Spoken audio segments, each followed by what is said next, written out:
The winner of this race had to be carried across the finish line. His feet were still twitching in the air, like he was running on nothing. And the reason he could barely stand? He had been poisoned on purpose. This is the story of the most chaotic race in Olympic history. And I promise you, every single mile somehow gets worse than the one before.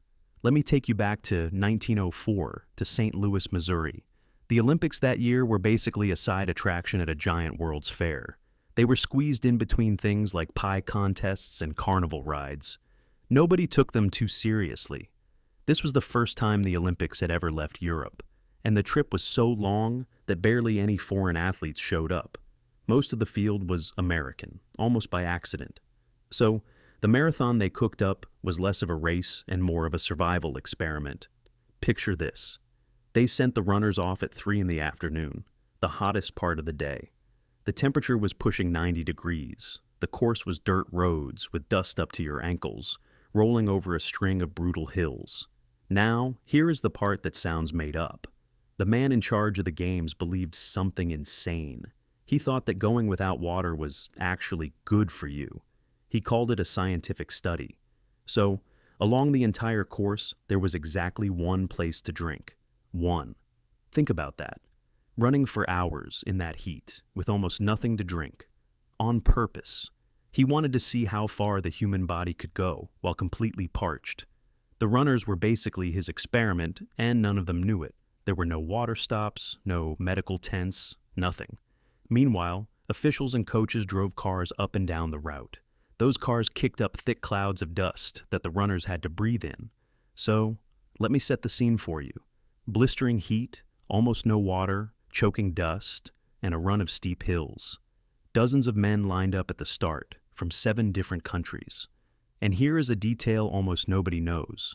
This was not even the distance we call a marathon today. That number got locked in years later.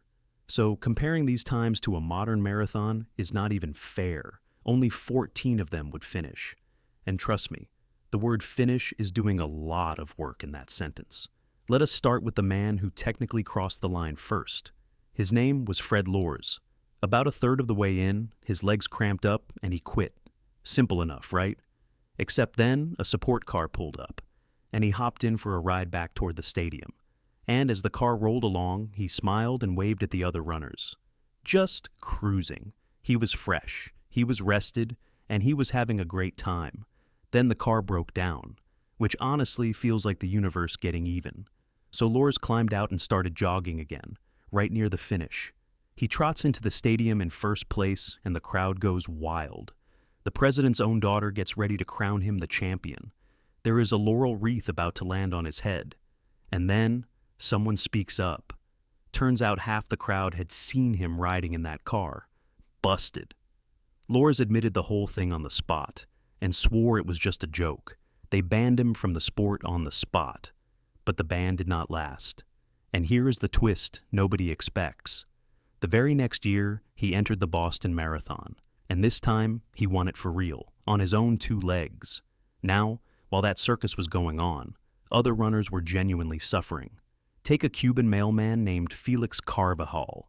That is Carvajal. This guy is my favorite character in the entire story. He was not a trained athlete at all, just a mailman who happened to love running.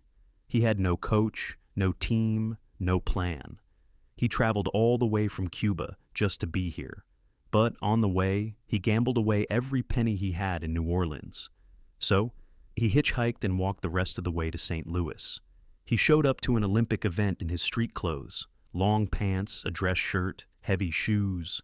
Someone had to grab a pair of scissors and cut his pants into shorts right there at the starting line. Oh, and one more detail. He had not eaten in almost 2 days. So, what does Carvajal do during the race? He stops to chat with the spectators. He swipes a few peaches out of a bystander's car. Then he wanders into an orchard and eats some apples. The problem? Those apples were rotten. His stomach cramps up, so he lies down and takes a NAP on the side of the road. In the middle of the race. Not before the race, not after it, during it. And here is the punchline. He still finished in 4th place. He beat athletes who had trained for years, on stolen fruit and a nap. Let that sink in. But not everything out there was funny. A runner named William Garcia collapsed on the road, out cold. The dust had coated the inside of his throat and torn the lining of his stomach. He was bleeding internally. By the time anyone reached him, he was barely breathing. Doctors said if he had been left there another hour, he would have died. All of it from breathing in the dust those support cars kept throwing up. Suddenly, this silly little race does not feel so silly, does it? There is one more story I want you to hear, and this one deserves some respect. 2 men from the Tswana people of southern Africa ran that day. That is Tswa Na. They were the first black Africans ever to compete at the Olympics. They had not even come to St. Louis to race. They were there as part of a World's Fair exhibition. Then they lined up against trained runners and held their own. And one of them ran into a problem you will not believe. One of them, named Lentown Yani, got chased way off the course by a pack of wild dogs. That is Town Ya Ne. And he still crossed the finish line, ahead of most of the field. Think about that for a second. He beat trained athletes while also outrunning dogs. Half of these men were poisoned, exhausted, or riding in cars. He just had to add angry animals to the list. So, who actually won this thing? That brings us right back to the man being carried across the line. His name was Thomas Hicks. By now, he was one of the men actually out front. Around the halfway point, he was falling apart, begging to lie down and stop, and his trainers flat out refused to let him quit. Instead, they reached into their bag for a little medicine. Here is what they gave him: a tiny dose of strychnine mixed into raw egg whites. That word is strychnine, and if it sounds familiar, that is because strychnine is rat poison. In a tiny dose, it fires up your nervous system. In a slightly bigger dose, it kills you. The gap between saving him and killing him was razor thin. Hicks perked up for a while, then started fading all over again. So, his trainers gave him a second dose. More poison, more egg whites, and this time a shot of brandy on top. This, by the way, is the first recorded case of doping in the modern Olympics. By the final stretch, Hicks was hallucinating. He thought the finish line was still hours away. His trainers were basically holding him upright by the arms. His legs kept moving through the air, even when his feet were not touching the ground. His own coach said he was running mechanically, like a well-oiled machine. He was not really running anymore. His body had shut down, but his legs kept moving. The finish line was pure instinct at that point. One reporter said his eyes had gone dull and his face had gone blank. They dragged him across the line, and he collapsed. For a while, the doctors were not even sure he would survive. It took 4 of them to bring him back. Doctors said he could have died right there on the track. He had sweated off so much weight that he was a smaller man than when he started. His winning time is still the slowest in Olympic marathon history. Nobody has ever run one that slow and called it a victory since. Now, here is the part that really gets me. Hicks got poisoned, nearly died, and everyone treated it like a triumph. His own trainer later wrote about it, proudly. He argued that the strychnine and the brandy were the whole reason Hicks won. He was not embarrassed. He thought he had discovered the secret to winning races. And back then, he was not some lone weirdo. Runners of that era mixed strychnine, brandy, even cocaine, and called it training. Doping was not cheating yet. It was cutting-edge sports science. And you know what actually came out of this disaster? Real change.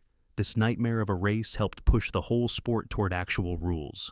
Drug testing, water along the course, a standard marathon distance.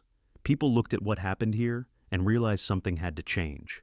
A lot of what keeps modern runners alive started as a reaction to this mess. So, the next time you complain about a rough morning workout, just remember, somewhere in history, a broke Cuban mailman ran a marathon on stolen fruit and a roadside nap. A man got chased for miles by wild dogs and still beat the field. And a runner full of rat poison got carried to an Olympic gold medal. Honestly, it is a miracle that nobody died out there. If this one entertained you, tell me in the comments. What other forgotten disasters from history should I dig up next?